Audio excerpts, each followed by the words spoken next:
Before I, male 40, married my wife, 33, we discussed everything in advance. It was silly stuff at first, how we squeeze toothpaste, which direction the toilet paper roll should face, that sort of thing. But as our relationship progressed, we talked about more serious stuff, how we would discipline our children, living wills, and what we would do if we knew we had a child with severe special needs. We decided that we didn't want to do that to a human, to bring them into the world to suffer. We were lucky enough that it wasn't ever something we had to deal with. I told my sister this because she's my best friend. She ran to our parents, saying that we were terrible people who would end a pregnancy that wouldn't give us a perfect child. I never said that. We had to spend days explaining that we knew what we could handle and what we could deal with. My parents weren't happy. Well, unfortunately, my sister, 36, did not have this talk with her husband.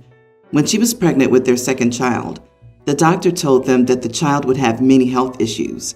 They prayed about it and went forward with the pregnancy. My niece is a preteen now, and my sister now has an ex-husband. The medical expenses drained all their savings, and he couldn't handle knowing that caring for his daughter would be something he had to do for the rest of her life. We just had Thanksgiving, and my sister's having a rough time. My niece is in diapers and will be for the rest of her life. My sister can't work because she would need special childcare, and no daycare would do that. Prescriptions are hundreds, if not thousands every month. My parents are helping her, but my dad has had to postpone his retirement to be able to give her money. My wife and I help with about $500 a month. It's not much, but it still puts a hole in our budget. My sister wants to move in with me, so my wife, who works from home, and my mother-in-law, who lives with us to help with our children, can help her with my niece. We don't have room for 3 more people. She's moving in the nephew too, or the budget to make our house accessible. So I told her that we're not responsible for her life choices. My parents say that I need to step up and help, or they'll give everything to my sister when they pass away. I told them that's a great idea. My family doesn't need or want their money, and they should set up a trust for her now. But I guess that wasn't the answer that they wanted, because everyone in the family is calling me an idiot for not taking care of my sister and niece. So I guess I'm asking if I am the idiot for not wanting to be in a situation I intentionally avoided. Not the idiot. Your niece isn't your responsibility. Your sister needs to talk to get your niece on disability and look into group homes if she hasn't already done so. This little girl will be too big to lift without help in a few years. Probably the best you can do is try and help look for resources to make her life easier. Expectations are too high. You're going above and beyond already. Your mother-in-law, who it seems isn't even related to your sister, isn't a free carer. His father had to postpone retirement now, and she expects OP's wife's mother to also sacrifice her own golden years for her daughter as well? Wow, there are plenty of state-based waiver services. She needs to look into those. Also, apparently, OP's wife working from home actually means she's available as a full-time caregiver. That's not how it works. Everyone in the family is calling me an idiot for not taking care of my sister and niece. OP, kudos to you for sending $6,000 a year to your sister to assist her in caring for your niece. Your sister is understandably exhausted, but the primary responsibility for the child falls on her and the child's father. He needs to step up financially and physically. And your sister really needs to look into a group home where her daughter can be cared for by skilled staff. She may have a paternal family who could be helping. It is outrageous for anyone to arbitrarily decide, unilaterally, that you and your wife and mother-in-law must take responsibility for your niece for the next 30+ years. OP, don't let yourself be guilted into damaging your family and finances. Your sister had moral and religious reasons for taking on this situation, and these are their responsibilities, her and her ex-husband's consequences to bear. It's entitled and arrogant to shove them onto you. Stand firm. My ex-husband's son, Caden, was born during our marriage, and I was in a vulnerable space, so it didn't make sense for me to leave. Caden's mother got institutionalized a few months after his birth, and my ex got full custody. Now, I wasn't a mom to him at all, just a responsible adult who cooked meals for him, kept him safe, and looked after him when he was sick. I finally left my situation when Caden was a toddler, and I still babysit Caden sometimes because I'm the only one he feels comfortable with. other than his daddy. Now, after struggling with infertility for years, I had a surprise baby with my friend Will. It was a shock to both of us, but we decided to embrace the gift and co-parent together. Will is my best friend, and his son, Aiden, kindergartner, is a doting big brother to my daughter, infant. The other day, I was babysitting Caden for a few hours when the kids, Caden and Aiden, got into a fight over my daughter. Caden told Aiden that my daughter was his sister and not Aiden's. I gently explained that even though he was not my daughter's big brother, he could be her buddy. He was inconsolable.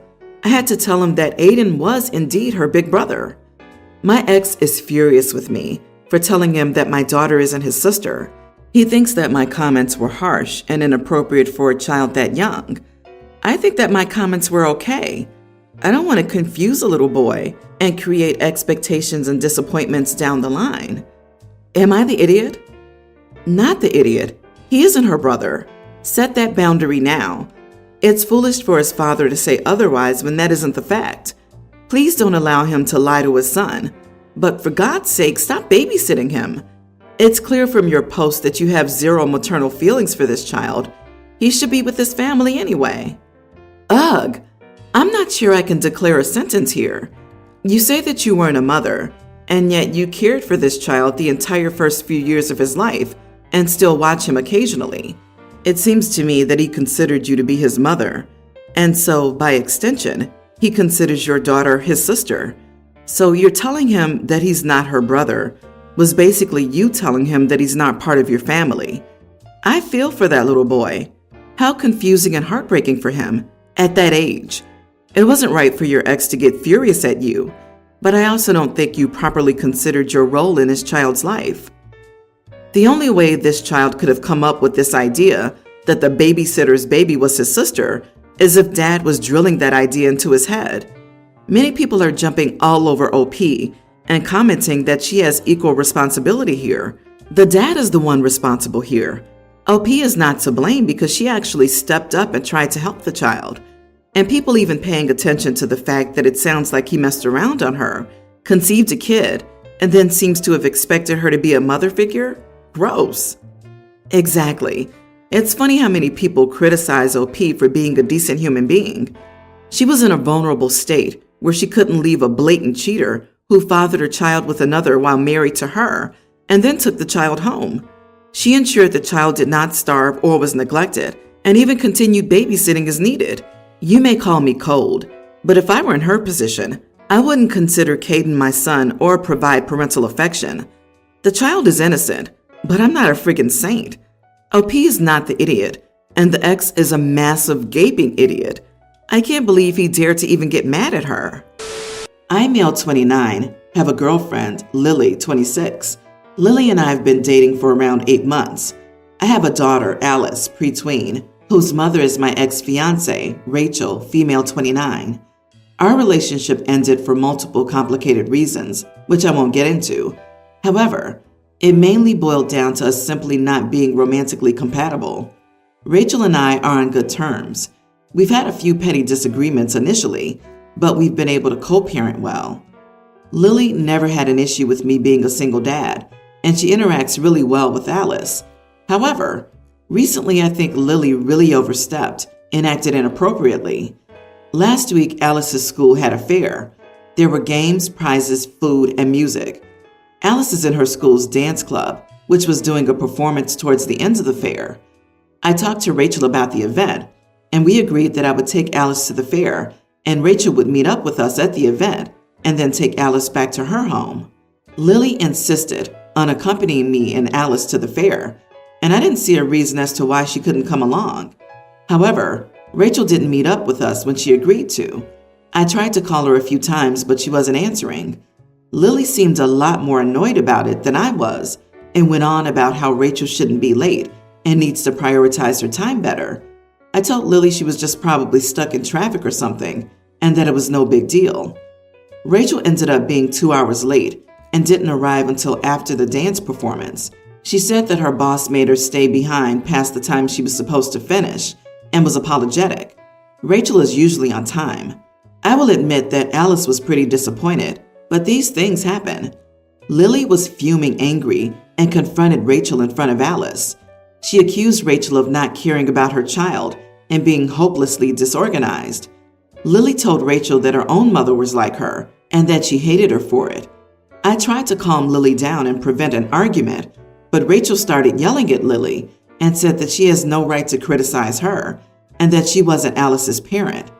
They got into a screaming match and caused a huge scene. Alice started crying, and Rachel eventually took Alice to her car and left. I took Lily home, but I was really angry with her. I talked to Lily the next day when she was calmer and told her that she had majorly overstepped her bounds and that she owes Rachel an apology.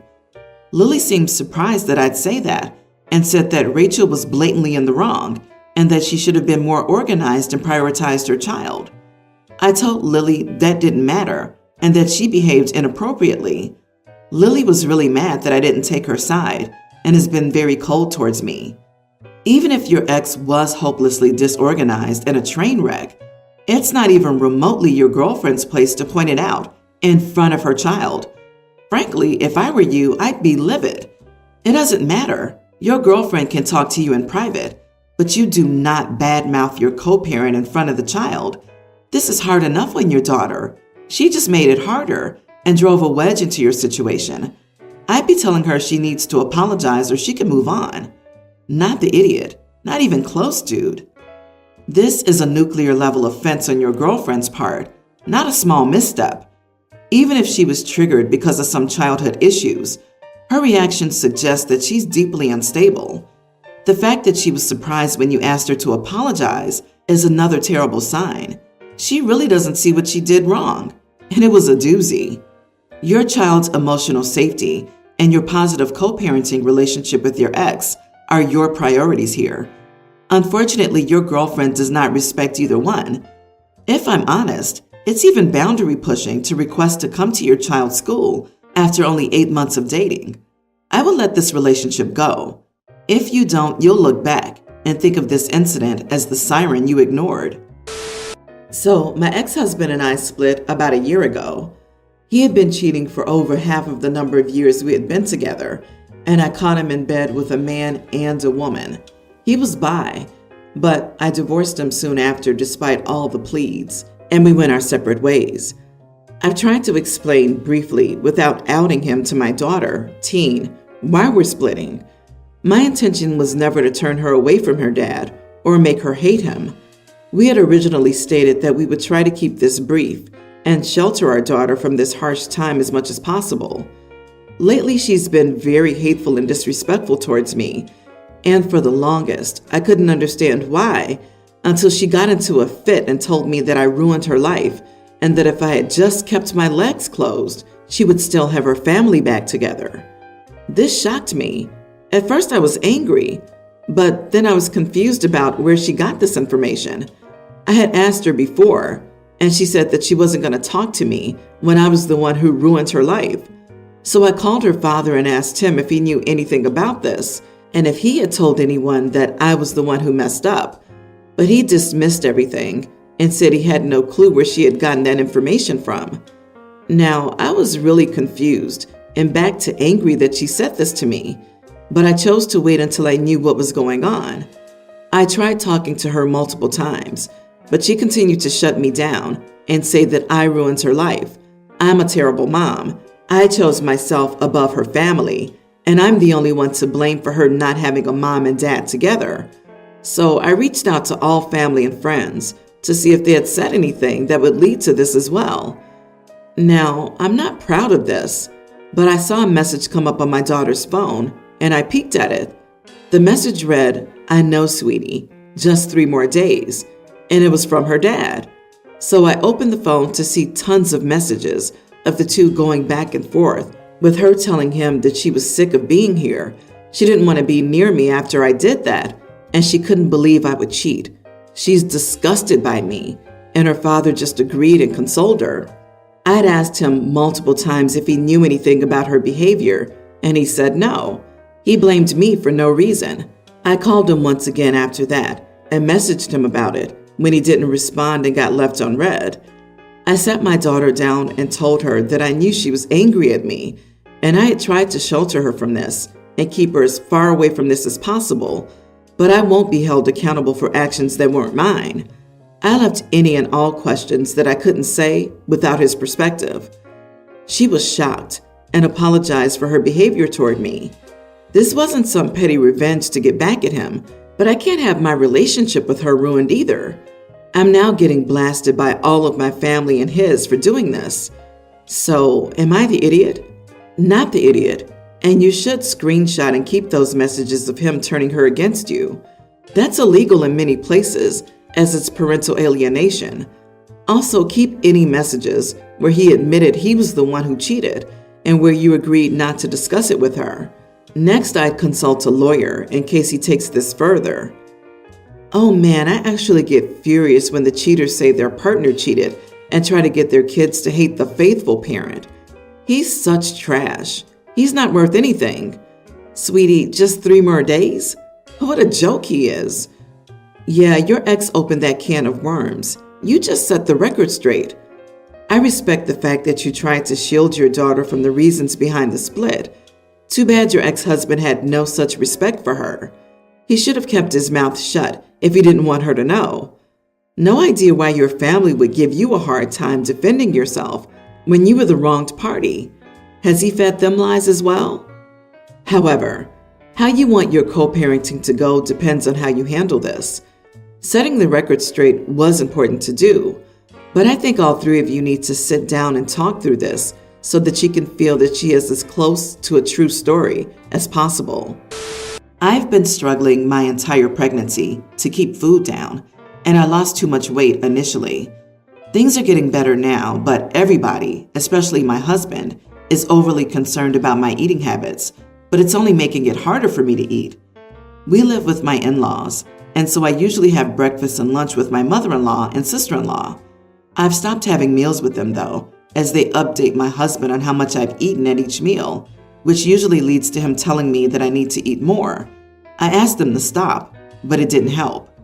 I've started lying and claiming I'm tired, so they'll send food to my room instead. My husband asked me to stop doing this, as his mother's upset that I'm avoiding them, and they're all worried about my health. I've refused, so he's been having both meals with me in our room for the last few days. We keep arguing over this, and I know it's a huge inconvenience for him to take time out of work to eat with me. So, am I the idiot for continuing to refuse to eat my meals with them? Not the idiot. That's some deranged boundary breaching right there. They deny your autonomy to a really weird level. It sounds like your in-laws and your partner need to understand that you're a person deserving of respect, not just a walking baby-growing apparatus. Your husband will need to advocate for you throughout your pregnancy and labor, let alone when you're parents. It sounds like he needs to correct his priorities. They're doing it because your husband has asked them to do it. It's a form of control he's trying to subject you to. If he was on your side, he would have told them to stop the first time and that their behavior is out of line. Subsequent reports would be met with anger toward them for monitoring your food intake against your and his will. Instead, you're in an abusive marriage with a partner who has a toxic abuse-enabling family. If your family are good people, or if you have a supportive friend, stay with them while you decide if you want to stay in this marriage. You're already lying and hiding in your bedroom to avoid this conflict. If you don't feel safe in your home, it's time to get out and get away.